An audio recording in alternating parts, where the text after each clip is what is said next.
Welcome to another go-round of salty takeaways and bitter ends, and we will take a look back at the goalless draw between FC Cincinnati and Atlanta United. It was a return to Mercedes-Benz Stadium for Alec Kann and for Open Cup hero Brandon Vasquez, as they came with a Cincinnati club who was a plus 400 on the day. Atlanta United coming into the match at a minus 143, courtesy of our friends at SofaScore. What we'll do over the next little bit is we will talk about your thoughts on Twitter, and thanks to everybody who sent in your thoughts via Twitter at Soccer Down Here. We'll go through the numbers and we'll go through some of the post-match involving head coach Gonzalo Pineda, Andrew Gutman, and Miles Robinson. But first, let's take a peek at the stats on the day for both clubs. So a ball possession on the day, a lot of this obviously skewed after the red card on Nick Hagglund. It was about 2-1, 65-35, and it was 22 shots on net for Atlanta United, 6 of them on target, 9 total shots for Cincinnati, none on target, 4 blocks each side, 9-5 in corners for Atlanta United, 12 fouls to 9 on the day in favor of FC Cincinnati, 4 offsides for them as well, 4 yellows and the red. Once again, that red going to Nick Hagglund for picking up his second yellow card on the day with a handful of minutes to go in the second half. Big chances. Atlanta United had 4. 1 shot hit the woodwork for FC Cincinnati, 13 shots inside the box, 9 outside for Atlanta United. Passing on the day, 84% accuracy for Atlanta United, 69% for FC Cincinnati. Long balls, 37 of 54 on the day for Atlanta United at 69%. FC Cincinnati at 37%. Crosses 10 of 35 to 3 for 12. Dribbles 8 of 15 for Atlanta United, 6 of 11 for FC Cincinnati. Atlanta United won slightly more than 50% of the duels, 49 of 96, and won 12 of 22 through the air. So that is about 56% on duels. FC Cincinnati had more tackles, 22 to 19, 6 to 3 in interceptions, 31 clearances to 14, understandably so, after the red card, and pretty much FC Cincinnati was just trying to defend with 10 for the remainder of the match. And looking at your numbers, courtesy of our friends at SofaScore on the day, Caleb Wiley got the start out of the blocks at left wing for Gonzalo Pineda and for Atlanta United. Had a chance early in the 4th minute as he was working his way down the left-hand side, tried to cut it back to Ronaldo Cisneros, who was getting his first start at striker for Atlanta United in place of Joseph Martinez, but Wiley's shot was defended and blocked by Nick Hagglund. Caleb Wiley had a 7.8 on the day. Thiago Almada had a 7.3 with a yellow card. Amar Sejdic, pretty much everybody was in 6s, 7s, and 8s. Sejdic had a 7 even with a yellow. Santi Sosa had a 7.7. Andrew Gutman a 7.2. Miles Robinson, George Campbell each had a 7.5 and a 7.2. Brooks Lennon on the day, the highest score for Atlanta United with an 8.3. And breaking down Brooks's numbers, he had 4 tackles, was 4 of 5 on his ground duels, 1 through 1 in the air, 72 touches, 78% on his passes, 28 of 36, 4 of 16 on crosses, 6 key passes on the day, big chance created, shot on target, and that was his day. So obviously the largest number on the board for Brooks Lennon and Ronaldo Cisneros, Marcelino Moreno, each with 6.1s on the board. Once again, Bobby Shuttleworth coming in for Brad Guzan. Brad had a 6.7. Bobby had a 6.5. Good to see Luis Arujo coming in for Caleb Wiley for the final 15-plus minutes. He punched a 7.1. Emerson Hyndman, great to see him back after knee injury recovery. Came in for Sejdic for the final 10, had a 6.5, as did Dom Dwyer, who replaced Ronaldo Cisneros. So that's your look at your numbers for the players, once again, courtesy of our friends at SofaScore.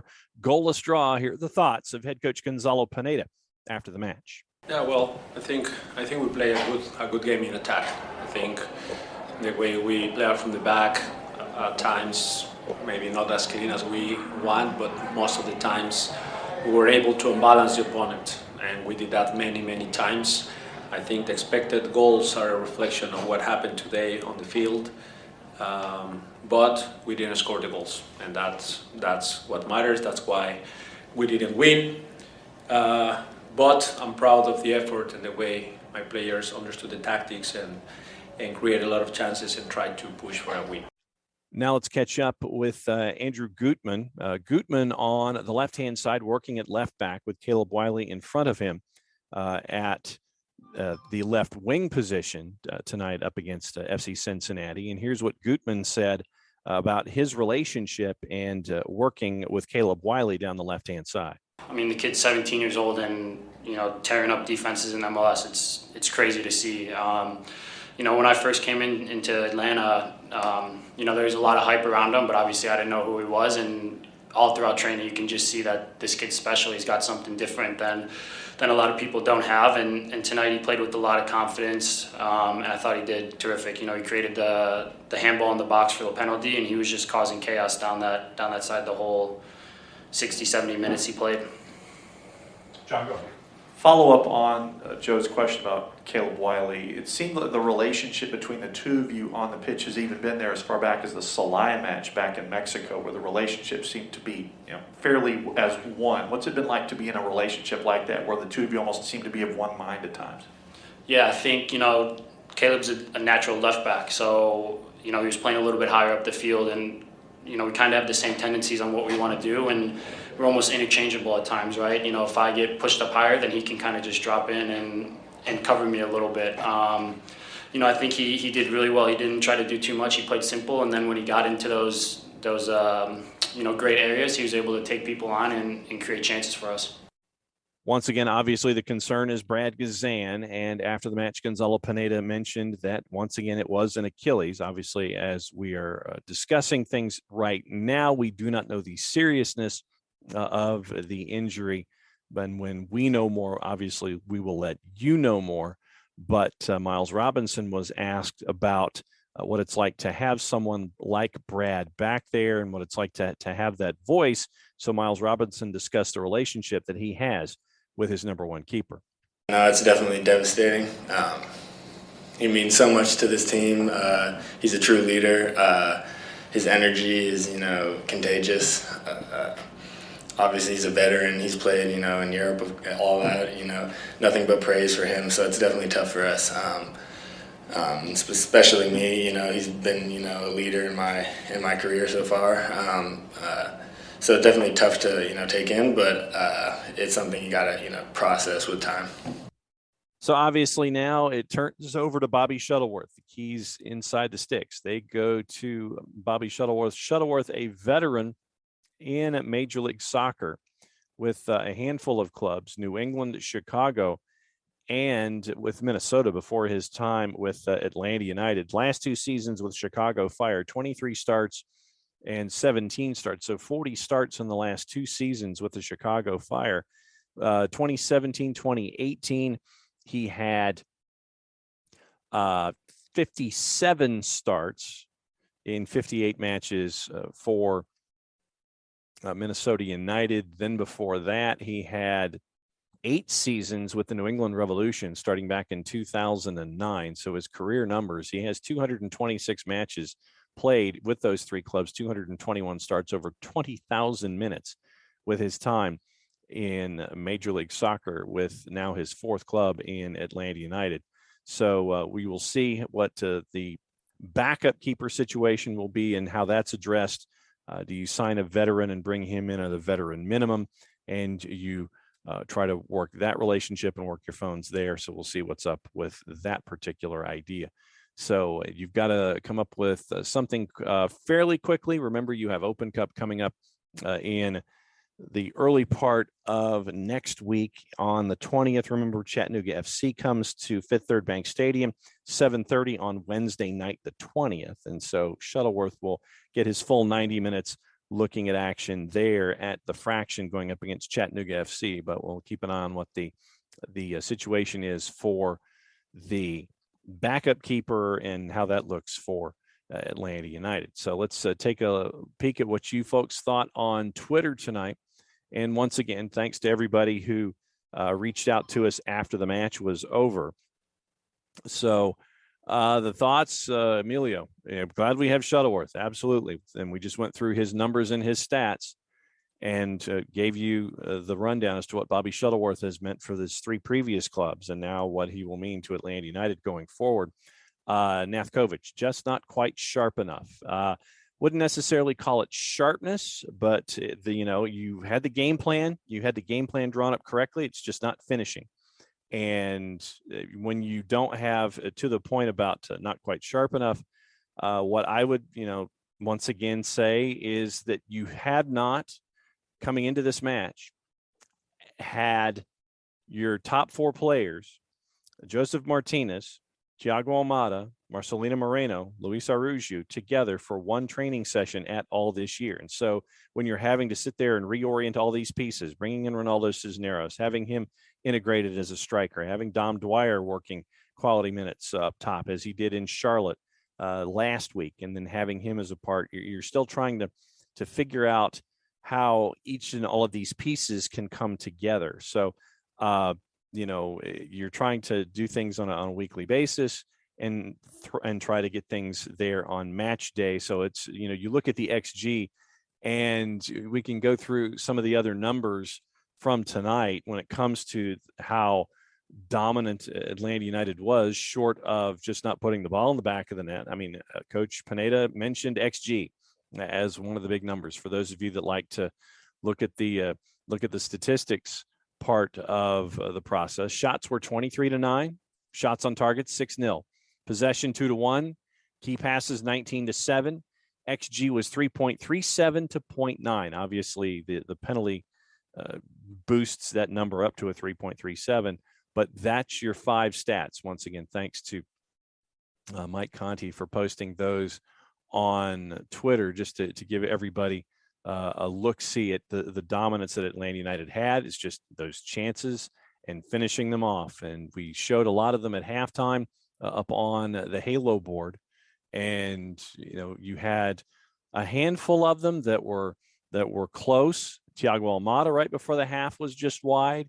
And you had the early chance that we talked about with Caleb Wiley trying to find Cisneros. And you had Brooks Lennon, who was active down the right-hand side. You had Wiley and Lennon combining. So there were moments there. They just didn't quite finish him off. That's the bottom line. That's what happens. And to Michael Head, to your point, an XG 3.4 to 0.9 and not win is amazing. He's not sure I've ever seen a disparity that bad for a draw. I haven't either. I haven't seen a disparity that big, 2.5, basically a 2.5 in XG, and get the result that you had. So, Michael, you're right. I've never seen a disparity that big. Let's see. So Teddy responding to us with a 0 GIF, and understandably so. Katie Weaver, pros, Araujo and Emma's appearances. Absolutely. Getting the imagination and the what you get to see, and also the defensive effort that you get from Luis Araujo, getting that back, I think, is big. Emo, seeing him back as well, that's just as big. Getting him back on the field for quality minutes, and hopefully those minutes will continue to grow and grow and grow. And getting him back is an integral part of this offense, and how he can really help work things, especially in the final third and coming back defensively as well. Caleb Wiley's impact, no doubt. You have that youth, and he doesn't play like he's 17, but all of his activity at left wing. And once again, we've seen that activity with Atlanta United too. So yes, he's been a left back a lot, but he's been at left wing. So not entirely a foreign idea to have Caleb Wiley there at left wing. And the cons, Guzan's injury, absolutely. Moreno's PK miss, absolutely. Great save by Alec Can, who punched a 9 on SofaScore, and Almada not burying the DP chances. Yep, and you could tell, especially the one toward the end of the first half, that he really would he knew he was close on getting the that shot in to give Atlanta United the possible lead late in the first half. Soccer for Good OG, the Rock and Robin. Does adversity build character? I think it does. And so does a challenge. Challenges build character as well. So not being, and we've talked about it once again with not having those big four names up top. Now, I think that's a part of it too.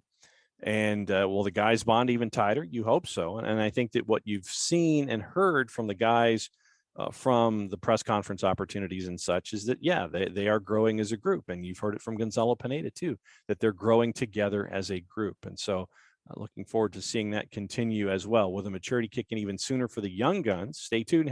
#we ready.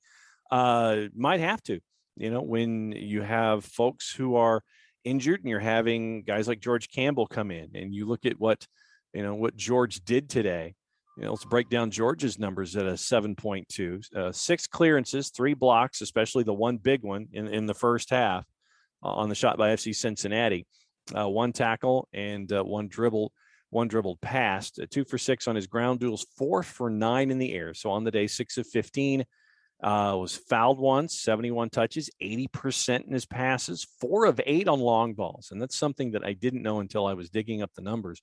So George Campbell continuing to play with the confidence that we've seen from him. And since you mentioned young guns, Caleb Wiley, let's go through his 7.8 real quick. 21 of 29 on passes at 72%, 4 key passes, 3 for 3 on his crosses.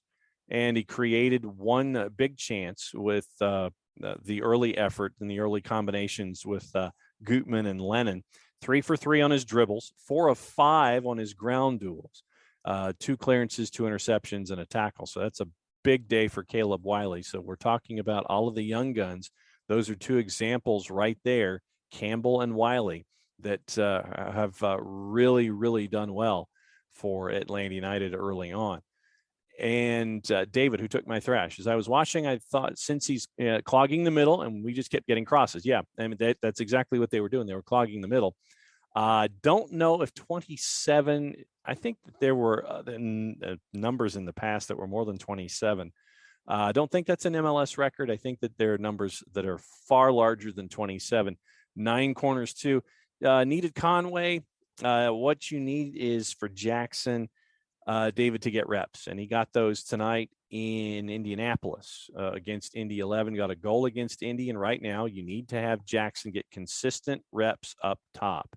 And if he was to be with Atlanta United, he probably would be behind Ronaldo Cisneros, and he would be fighting for playing time with Dom Dwyer.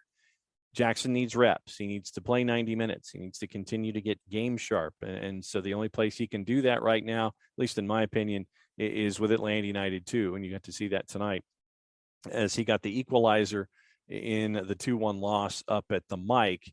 Atlanta United, that was an equalizer with about 15 minutes to go. And then Indy scored in stoppage time. But I think that Conway needs to have reps, and the only place really he can do that consistently is with Atlanta United too. And Abby, once again, great to have you on here as well. Sorry you're late. No need to apologize. Hanging out in the lot 17 after the loadout. Glad to see Heineman and Rouge back. Yes. Concerned about Goose. Yes. We got a point.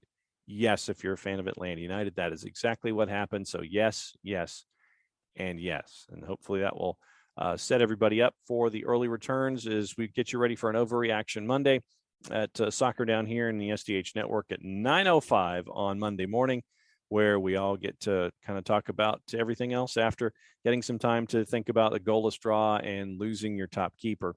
And we'll see how things continue from there. For everybody here at SDH, I'm just John. That's your round of salty takeaways. It's a goalless draw with FC Cincinnati. We'll catch up with you Monday morning.